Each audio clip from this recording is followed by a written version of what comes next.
네, 최근 이 코로나 입국 검사 의무 폐지와 함께 이 팬데믹 종식 선언으로 이 항공주 반짝 좀 주목을 받았었는데요. 그럼에도 불구하고 생각만큼 주가는 시원하게 올라가고 있지 않습니다. 운송주 또한 지지부진한 상황인데 이 관련된 이야기 한번 나눠보도록 하겠습니다. 양지현 대신증권 연구위원 나오셨습니다. 어서 오세요. 네, 안녕하십니까. 네, 연구원님, 최근에 이 노선 재개라든지 여객 수요도 회복이 되고 유가 하락 등 좀 다양한 긍정적인 이유에도 불구하고 항공주 좀 좀처럼 오르지 않고 있어요. 역시나 이 고환율이 발목을 잡는 것 같은데 항공주 어떻게 보십니까? 네, 항공주 일단 7월부터 정부의 인천공항 정상화 방안 발표 이후 그리고 일본 쪽에 단체 관광이 허용이 되고 있는 상황이고요. 예. 또 이제 입국 전 PCR 검사 면제 이런 조치들이 뒤따라 나오면서 7월, 8월부터 국제선 여객 쪽의 수요가 상당히 빠르게 지금 회복되고 있다 이렇게 보고 예. 있습니다. 일각에서 이제 원달러 환율이 워낙 높기 때문에 해외여행 수요가 늘어나고 있는 해외 수요가 발목이 잡힐 가능성이 있다 이렇게 제기가 되고 있지만 최근에 이제 저희가 주목하고 있는 부분은 엔저입니다. 그래서 예. 원달러 환율이 많이 올라갔지만 일본 관광이 재개가 된다면 일본 쪽으로 가는 국제선 여객 수요가 상당히 많이 늘어날 수 있다고 좀 보고 있고요. 그렇게 보면 LCC 저비용 항공사들의 실적이 3분기 말부터 상당히 빠른 속도로 개선될 수 있다 이렇게 전망하고 있습니다. 최근에 그 대한항공 관련돼서 리포트 내셨던데 상당히 긍정적으로 그래도 바라보셨어요. 네. 3분기 실적 상향된다고 상회 전망된다고 말씀하셨고 지금 방금 말씀하셨듯이 이제 엔저 또 일본 노선 재개로 인해서 저비용 항공사도 그래도 하반기부터는 괜찮다고 말씀을 하셨는데 그렇다면 좀 두 개 어떻게 바라보면 좋을까요?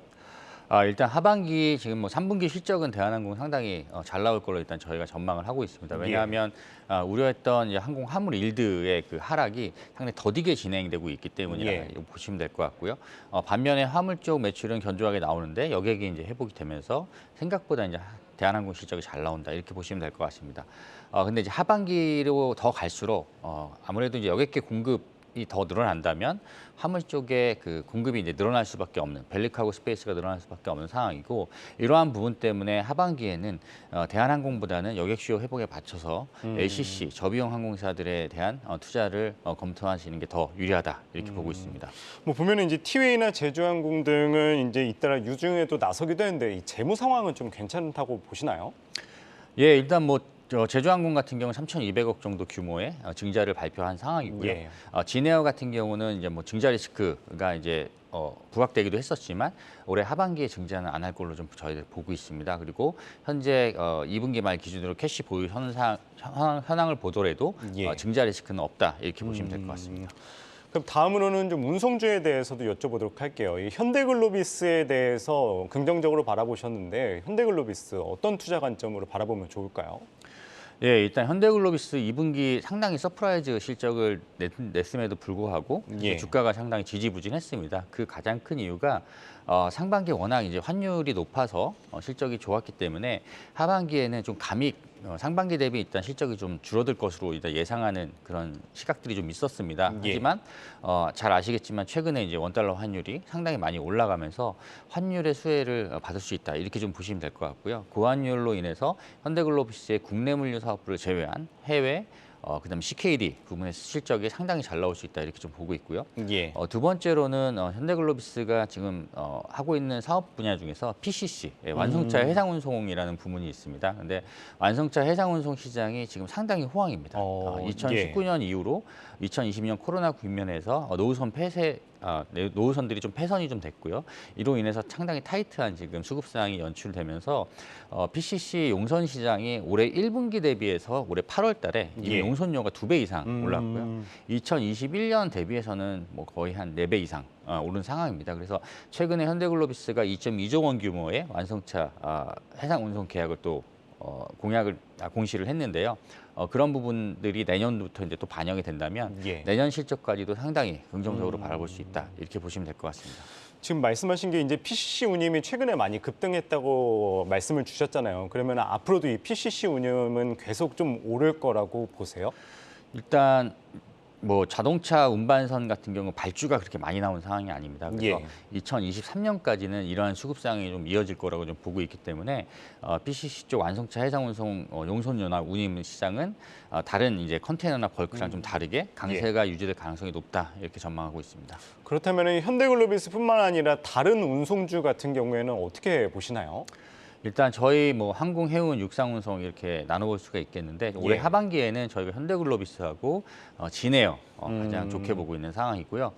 다른 운송주는 일단 뭐 컨테이너 쪽은 이미 운임이 상당히 많이 빠지고 있는 상황이고 8월 중순 이후부터 이제 운임의 이제 급락세가 나타나고 있습니다. 그래서 컨테이너 쪽은 좀 보수적으로 바라보시는 게 맞을 것 같고요.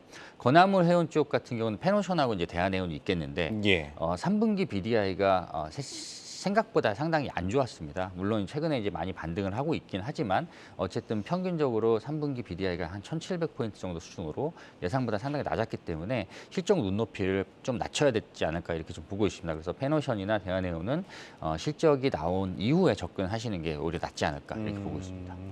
뭐 아까 방금 전에도 말씀 주셨어요. 뭐 잠깐 이제 현대글로비스나 이제 진에어를 말씀 주셨는데 그때 뭐 오늘 이제 이야기해 주신 것 중에서 뭐 항공도 있고 운송주도 있는데 뭐 통틀어서 운송주 아까 몇 가지 세 가지로 나눠 주신다고 했는데 그 가운데 이제 최선호 업종 좀 어떤 걸로 볼 수 있을까요?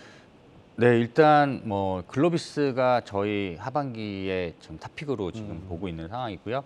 현대기아차의 해외 공장 판매 이런 부분들도 상당히 올라오고 있고 4분기로 갈수록 그런 부분들이 더욱더 확대될 거로 좀 보고 있습니다. 그리고 고환율이 아무래도 내년 상반기까지는 좀 이어질 가능성이 좀 높기 때문에 글로비스를 일단 가장 선호하고 있고 두 번째로는 일단 지금 여객 수요 회복되는 거에 맞춰서 특히나 이제 일본 노선이 정상화된다면 LCC들의 실적이 상당히 빠른 속도로 회복될 수 있다 이렇게 전망하기 때문에 진에어 두 번째로 추천드리고 있습니다.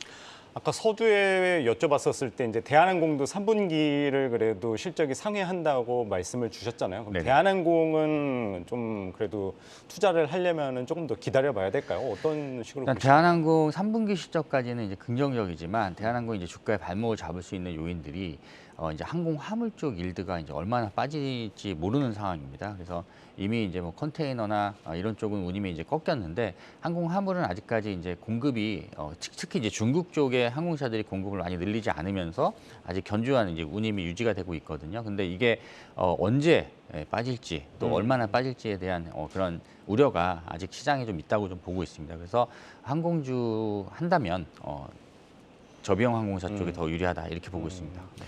오히려 그래서 아까 운송주에서는 현대글로비스, 항공주에서는 진에어 네. 이렇게 보면 살펴보면 되겠네요. 네. 네, 알겠습니다. 오늘은 항공주와 운송주에 대해서 살펴봤습니다. 양지환 대신증권 연구위원 이야기 들어봤습니다. 말씀 고맙습니다. 네, 감사합니다.